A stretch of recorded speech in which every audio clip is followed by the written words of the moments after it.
No ar, mais um Revisitando o Placar. A viagem é até 1987. 1987, Flávio Gomes, quem foi o campeão da Fórmula 1? Eu sei quem foi. Brasileiro. Essa foi fácil. Essa é fácil. Tudo bem, Miquel? Tudo bem? Nosso herói Tranquilo. das manhãs de domingo. Não, é o Nelson Piquet. É o Piquet, atual, verdade. O Williams, atual né? vilão.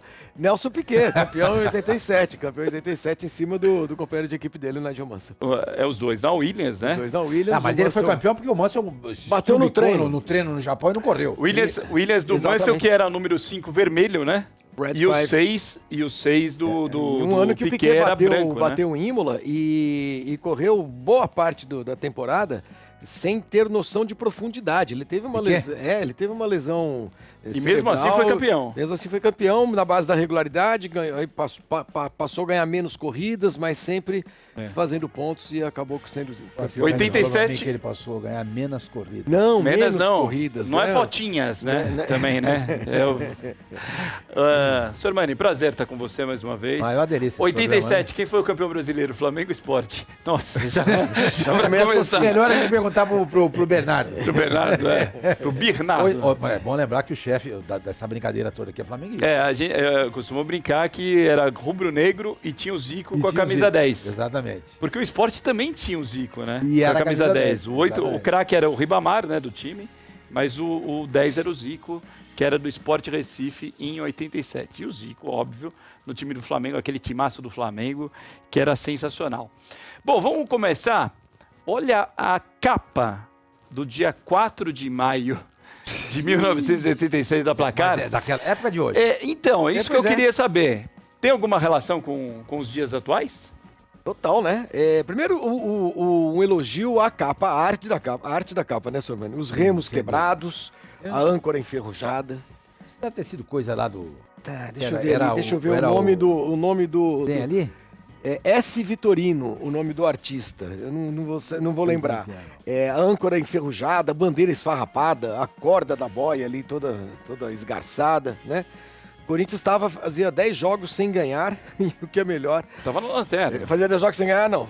Nos últimos 10 jogos Uma tinha vitória vencido apenas. mas Olha, mas quantas horas ele ficou sem fazer gol? 11 horas. 11 horas sem marcar gol. Você imagina um time de futebol, seu bandido, jogando 11 horas sem não conseguir marcava fazer um golzinho. Você ficou chateado naquela época? Olha, eu não sabia, eu tive problema no maxilar de tanto rir.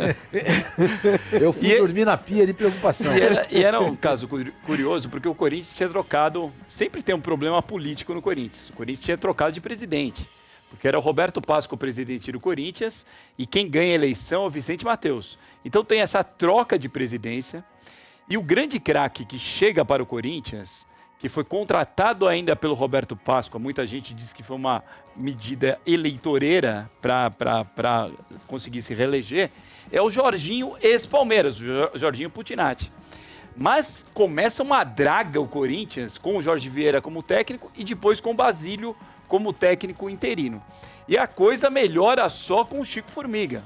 Então vamos virar a página agora para a gente ter uma noção. Isso só até para aproveitar o momento de crise pelo qual e passa detalhe, o Corinthians não era, hoje, né? não era campeonato brasileiro, era campeonato paulista. Quer dizer, a situação era pior. Exatamente. 11 horas sem fazer gol no Campeonato Paulista. Tá louco, né? Não, eu tô falando que a gente tá mostrando essa capa hoje porque o Corinthians está numa situação parecida. Sim. O Corinthians na zona de rebaixamento do Campeonato Brasileiro, perspectivas tenebrosas na Libertadores, na Copa do Brasil, e a gente mostra que essas coisas, elas se repetem. Era na história do considerado Corinthians, né? o pior momento, a pior fase em 76 anos de existência do Corinthians. Eu acho que isso aí foi muito em cima do que da época, né, daquele momento, porque nada foi pior, historicamente falando, do que a época do Faz-me Rir, no começo dos anos 1960. Aquele time era... Tanto é que foi apelidado de Faz-me Rir. Faz-me Rir por causa da música. Exatamente, exatamente. E aquele time, a história conta, nos mostra que foi o pior de todos, entendeu? Esse time também não rendia. Entendeu? Mas era bom no papel. Era bom no papel, agora Faz-me Rir foi um tempo, acho que foram uns dois anos mais ou menos, eu não me lembro exatamente. Começo dos anos 60, 61, 62. Mas não ganhava dinheiro. Esse daí foi um momento. E depois o Corinthians se aprumou, entendeu? Tanto que você vê ali, ó, não a sei foto se... é do jogo contra o América. Exatamente, aí tem o 10, que é o Jorginho, O 6 de costa aqui é o Edevaldo, que veio do 15 de Jaú, junto com o Wilson Mano. Aí aparece o 8, o Birubiru, acho que tá o Edson ali na foto também. Abaixado ali. Então, Aquele tá com a cabeça virada, me parece, não é o Dunga pelo cabelo. Mas me parecia o Dunga, mas não é. Pode ser, não. O Dunga já não estava mais no Corinthians. Pode ser, talvez o Eduardo Amorim, o Mário. Eduardo Amorim. E a matéria diz ali que o Corinthians, depois de uma viagem longa, de mais de 400 quilômetros até o Rio Preto, voltou aliviado porque, primeiro, não perdeu. Vinha de 5 derrotas seguidas. Empatou 0x0. Empatou 0x0 e não tomamos gol, conseguiu festejar o técnico Basílio. Vamos virar a página, já era o Basílio, porque o Jorge Vieira já tinha caído. Né? Aí você vê vários depoimentos. Continua, Sr. Mani. Desculpa, não, é que jogar em Rio Preto era muito difícil, até porque o estádio lá não era o Benedito Teixeira de hoje. Era o Mário Alves Mendonça, que era uma caixinha de fósforo. E tinha um paredão no fundo. E aí essa matéria, a matéria da Placar, muito bem feita, foi ouvir várias personagens, né? Para falar exatamente do futebol brasileiro. Então você vê, por exemplo, ali tem o Gilmar dos Santos Neves, que jogou no Corinthians, o Otávio... O Mário era corintiano. Exatamente, que um dos maiores ídolos, um dos maiores goleiros da história do Corinthians, o Márcio Braga, que era presidente do Flamengo, o Orlando Fantoni, que era técnico, inclusive foi o técnico na aposentadoria do Mário Sérgio. E do lado do né, Pelé, então o Adilson Monteiro Alves, ex-diretor, pai do Duílio, que é o atual presidente. E ali o Pelé... Olha, tem o Otávio Pinto Guimarães. Otávio Pinto Guimarães, que era o presidente da CBF. A piteira era o apelido dele. E aí você... olha o que o Pelé falou. Já fiz muito corintiano ficar com dor de cabeça. Mas, desta vez, eu não tenho culpa, não. Os resultados mostram que o time não vai bem das pernas, mas compete ao técnico e à diretoria encontrar a solução. E encontrarão, porque no futebol, toda crise, mais cedo ou mais tarde, é contornada. Faço só um apelo, deem carinho aos jogadores. É o Pelé, ex-carrasco corintiano, Pelé que fez mais gols na história, né, de um clube, né, justamente contra o Corinthians, né, então ali uma média absurdamente alta do nosso rei. E muitos dizem, e outros diziam, né, que o Pelé quando era moleque era corintiano, entendeu? E ele nunca confirmou essa história. Nunca confirmou, também tem a história que ele era vascaíno, enfim, também. Tudo isso daí, né. Vamos virar a página. Aí mais um momento ali. Aí tava justamente, aí entra ali naquela lateral, na segunda página ali, nos tempos do Faz-me Rir. Julho de 1961. Era a comparação que era feita com aquele time horroroso do Corinthians, né? Que não ganhava nada também. Então, o Corinthians ficou muito tempo sem vencer. Ali aparece na foto... O 4 é o Ailton, lateral esquerdo, né, que aparece na foto. Não era o Dida nesse jogo. Ailton era Ailton. Ailton, com L. Birubiru lá no fundo, o Edson Boaro e ali o Catanossi, o volante que veio do América de Rio Preto, justamente jogando contra o ex-time, né? E não teve lei do ex, né? Porque o Catanossi não fez gol contra o América. Texto sobre o Faz-me Rir do Mário Sérgio Della Rina, que já morreu, né? Foi meu editor lá. Foi teu também, trabalhou com você, boba, né? Choque anafilático, não foi? Sim, uma doença, um problema hospitalar, e ele muito jovem, né? Acabou morrendo. E era corintiano. E grande texto também. Ele era corintiano, ótimo. Vamos virar a página, porque agora, o que vai acontecer? O que acontece? A gente está em outra edição da Placar. A gente vai voltar para aquela edição do dia 4 de maio, mas o que aconteceu só para contar a história realmente do que aconteceu. O Corinthians era lanterna... Essa edição já é de julho. Já é de julho. O Corinthians era lanterna do Campeonato Paulista, estava ali na zona de rebaixamento, não marcava 11 horas, mas aí tem uma reviravolta.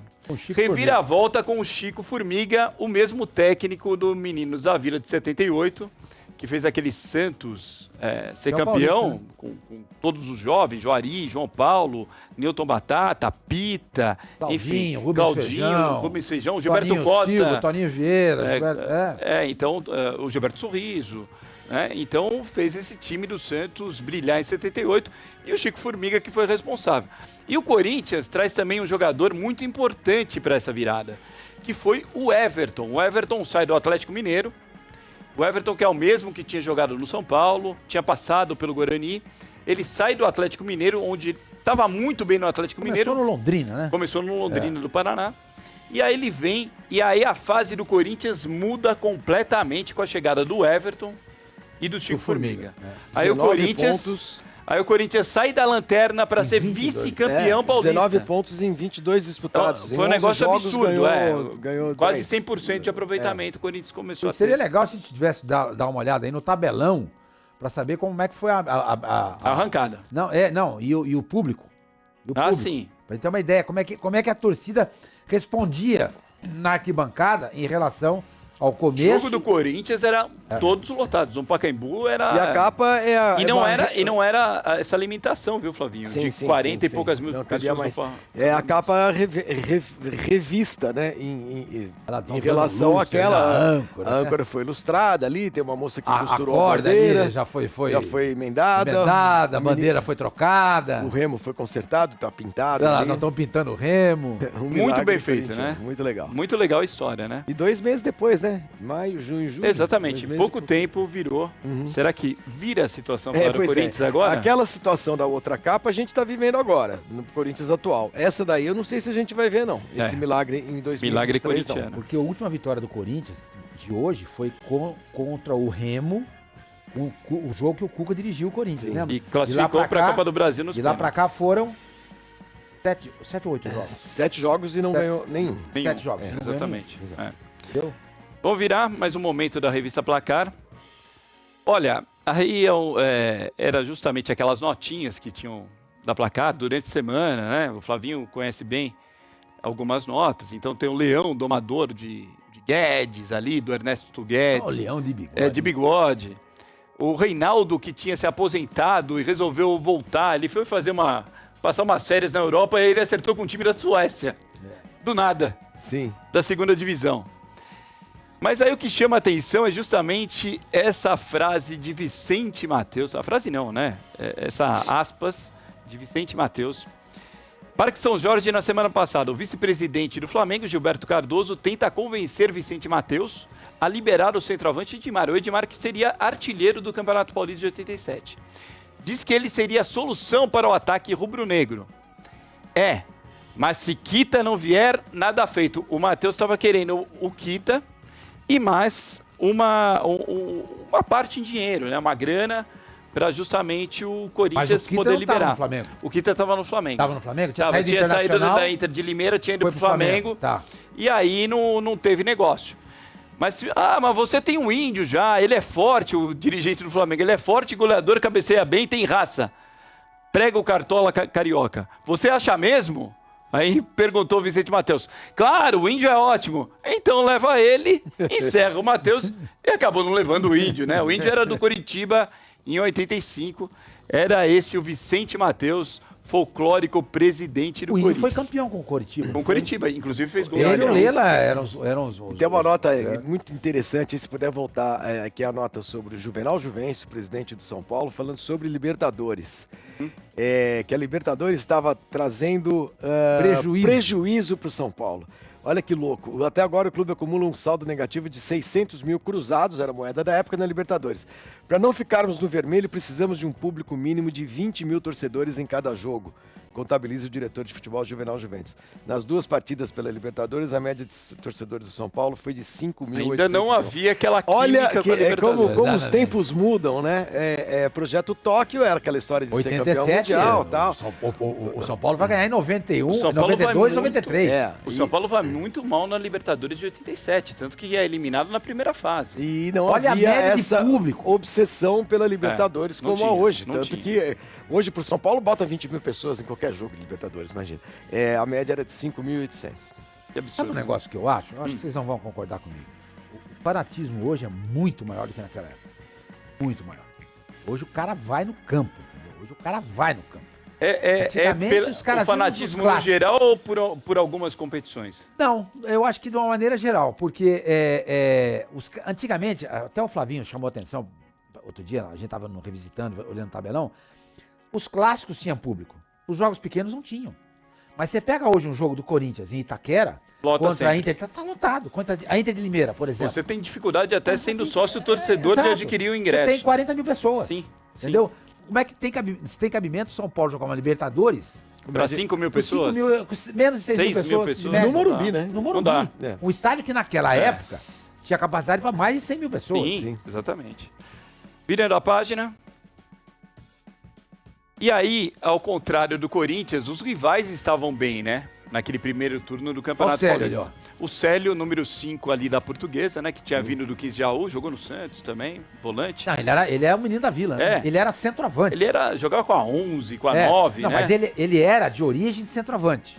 Então ele chegou a jogar com a 11 porque jogava o Juari e tal, e o Juari era o titular, mas ele era centroavante. E o Palmeiras estava tentando também acabar com o jejum de títulos que vinha desde 1976. E o Edu Manga era o grande craque, Flavinho, do Palmeiras. Sim, eu tô vendo ali, observando essa matéria aí sobre a vitória do Palmeiras em cima da Portuguesa, 2-0. Esse time era um time que ainda tinha alguns resquícios, o da Portuguesa, não tô falando do Palmeiras, do vice-campeão de 85, né, que foi vice-campeão na final contra o São Paulo, essa revista de 87, né. O Célio era titular daquele meio de campo, Célio, Toninho e Edu. E o Edu Manga aparecia aí como... Que nem era chamado de Manga Edu, ainda, né? era só Edu. Marangon. Esse não é, esse é o Edu Manga do Palmeiras. Do Palmeiras. Que na Era só época Edu. era só Edu, não era chamado de Manga. Ele viria a ser Manga depois, quando deve ter chegado algum outro Edu. Não sei nem se não foi o próprio Marangon, que jogou no Palmeiras também. Isso, também joga no Palmeiras. E aí ao lado, o São Paulo Quem também era o goleiro do estava muito Palmeiras? bem. Zete, que ficou invicto várias partidas sem tomar gol. Exatamente. Ficou vários jogos sem tomar gol. Texto do Ari Borges, né? Ari Borges, Simone, né? Também O aqui. apelido dele era Simone, porque ele tinha o cabelão tudo enrolado, parecia a cantora Simone. né? Saudoso Ari Borges. Saudoso. né? Saudoso. Morreu muito cedo. Alfredo Garro. Ali ao lado o Edivaldo, gostosa estreia. O Edivaldo tinha vindo do Atlético Mineiro, também faleceu, o Papagaio, né, como era o apelido do Edivaldo, ponta esquerda. E aí o Edivaldo tinha vindo do Atlético Mineiro e estreou muito bem no São Paulo. O Edivaldo que foi um pé quente, né? Só lamentava sua estranha e última e cômica contusão. Aspas, na saída do campo me enrosquei num fio de microfone e caí no túnel. Aí ele foi meio pé frio, né? Mas o Edivaldo, um grande ponta esquerda, foi inclusive para a Copa do Mundo de 86, levado pelo Tele Santana. Vamos virar a página porque tem mais um destaque do São Paulo, que era o Lê. O baixinho Lê que tinha vindo para substituir o Careca, só isso, praticamente. Porque o Lê encaixado como centroavante do São Paulo. Ele não era centroavante. Ele não era centroavante, né? Era um meia, né? Naquele Na time Inter do de pé, Limeira ele jogava com a 11. Mas ele não era ponta esquerda também. Sim. Ele era um meia. Depois desse título de 86 da Inter de Limeira, o São Paulo contrata o Lê. Entendeu? E também iria para a Portuguesa mais para frente. E quem tá ali atrás? Mauro. Mauro Ramos. É Mauro Ramos. Zagueiro. Tome foto de clássico. Não é aquele. Mas ele era parente do Mauro acho Ramos. que ele era sobrinho, uma coisa assim. Sobrinho, neto, alguma coisa assim. Bom zagueiro. E a Portuguesa jogava clássico, hein? Puxa vida, você viu 2 fotos lá com o Palmeiras e agora com o São Paulo. E o Lê tem uma passagem tão importante pelo São Paulo que na final contra o Corinthians ele marca, no primeiro jogo decisivo, ele marca de cabeça. Ele pequenininho, no meio da defesa do Corinthians com Mauro e Edevaldo, ele vai lá e faz de cabeça contra o Valdir Pérez. O Lê depois joga na Portuguesa. Joga na Portuguesa. E no Internacional também. Ele tem uma boa passagem. O Lê, que era ponta esquerda, centroavante, meia. Na Portuguesa ele joga mais como meia, né? Sim. De um time que era um time cheio de veteranos mais bons de bola. Tinha Zenon, tinha Birubiru, depois teve Rodolfo Rodrigues e tudo mais. Virando a página. Agora a gente chega ao Santos. O Santos que tinha o Oswaldo. O Oswaldo que começou na Ponte Preta. Sormani, conta a história. Ele vai pro Grêmio. Ele é campeão mundial com o Grêmio. Aquele time que tinha o nosso saudoso Mário Sérgio. O Oswaldo era titular. E o Santos acaba contratando o Oswaldo, pagou Oswaldo chegou a jogar no Grêmio campeão brasileiro de 81 também, não foi? Não, ele estava na Ponte Preta. Estava na Ponte, né? Certo. Ele é campeão mundial. Ele chega pro Mundial. Aí o Santos paga uma grana legal, eu não me lembro quanto que foi Mas na época a grana legal devia ser $1 milhão. Uma coisa. No máximo coisa isso. assim, $500 mil era uma grana assim absurda já, né? Mas o Santos, o Santos monta um meio-campo naquela. Aí eu sei que vai lembrar, Michelete. Eu sei que é bom de César Sampaio, né? Era o César Sampaio e 87, eu acho. E o Mendonça. Mendonça e Oswaldo. O Mendonça que jogou no Botafogo, jogou na Portuguesa porque também, o Lino já tinha saído, né? O Lino já tinha ido pro Palmeiras. O Paulo Isidoro também já tinha saído. E aí o time do Santos era uma remontagem. O Zé Duarte era o Santos, técnico, né? eu tô vendo aqui. Zé Duarte, técnico do Santos. O Zé Duarte que fez fama principalmente no interior paulista, na Ponte Preta. Ele foi técnico do time feminino do Brasil, acho que foi o primeiro treinador de equipe feminina. Bem lembrado, exatamente. Texto de Marcelo Laguna, Marcelo que continua nativa aí, firme e forte. Nosso grande Laguna. Virando a página. Cara, tem quase 40 anos já isso. Vascão cada vez melhor. Esse ano seria do Vasco. O Vasco seria campeão carioca com o Tita fazendo o gol do título, né? Tita que jogou no Flamengo, Isso. naquele ataque inesquecível. Isso. Né? E o Tita depois vai passa pelo Grêmio, passa pelo Grêmio Inter. Ele joga nos dois do Sul e depois ele vem pro Vasco. E ali, olha, o Eurico Miranda sendo pressionado por torcedores, ingressos sem cruzeiros, roubo ali no carro, colocaram... Sem cruzados. Sem cruzados, né? Aí depois teve o Cruzados...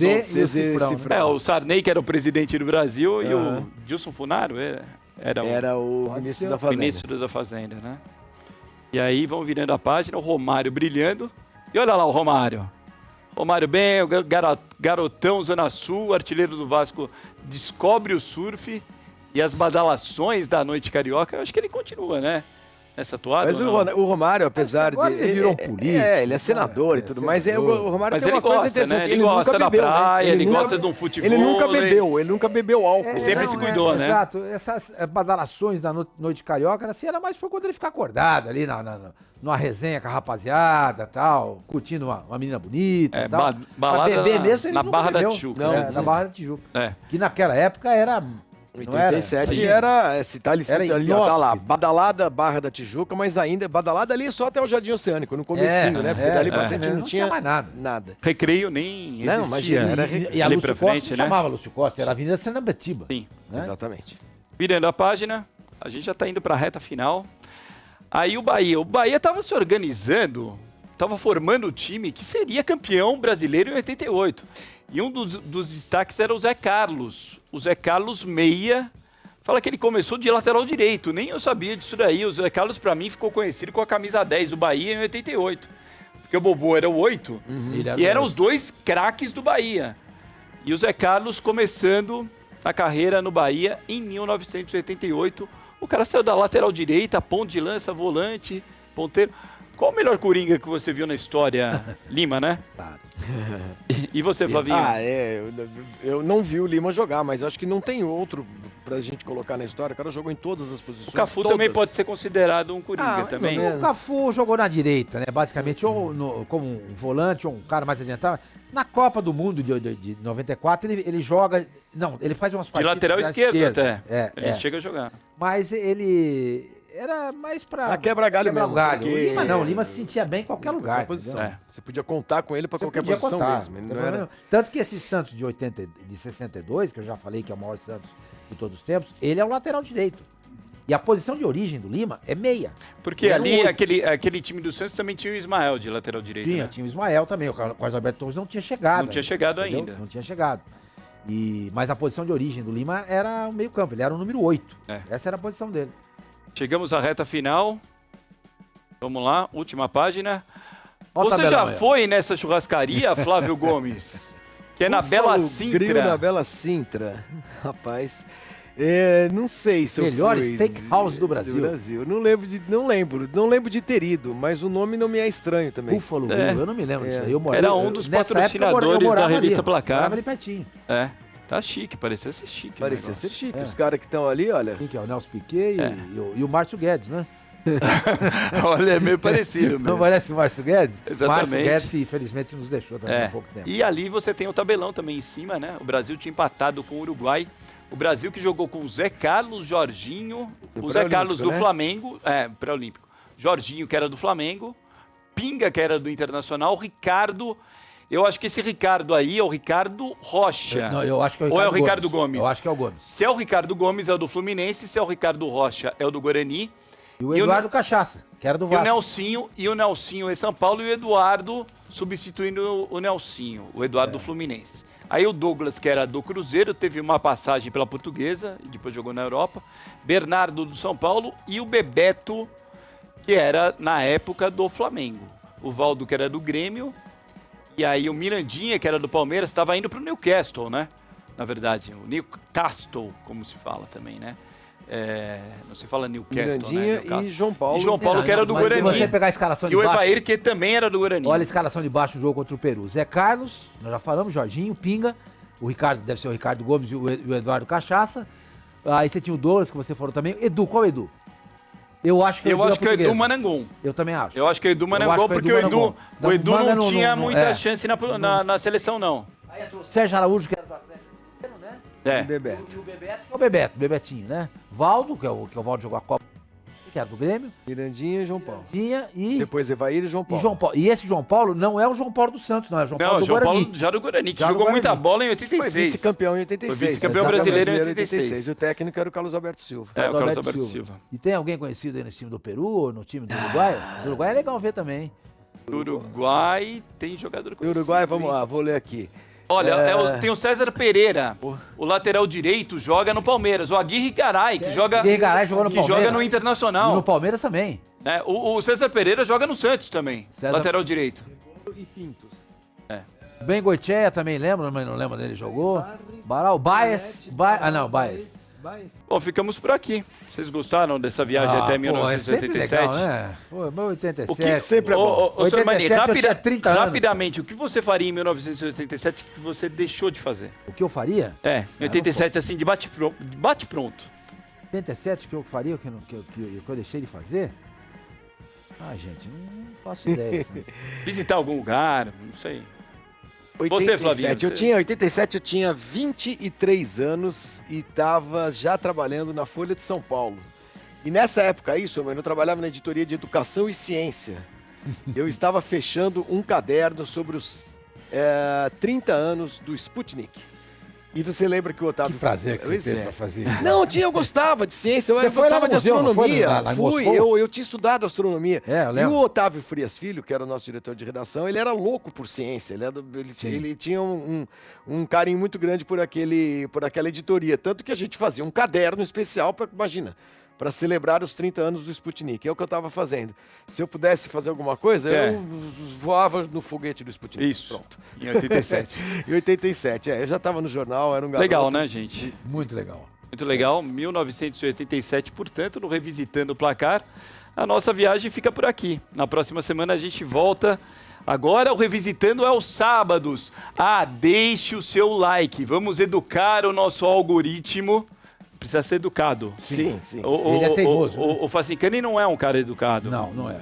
Mas o Sabe algoritmo que o tem que Facincani ser. é um cara enfesado. É. Né? Você sabe de onde é que veio essa expressão enfesado? Fezes, né? De fezes. O acúmulo de fezes deixa a pessoa enfesada. Então vamos deixar o like, deixe o seu comentário. Se você gostou do programa, deixe o seu like. Não vai perder o dedo deixando o like. E se você não gostou, também deixa, tá? Porque a gente continua te infernizando, tá bom? Um abraço a você, tudo de bom, viva o Placar, viva o Revisitando, viva a história.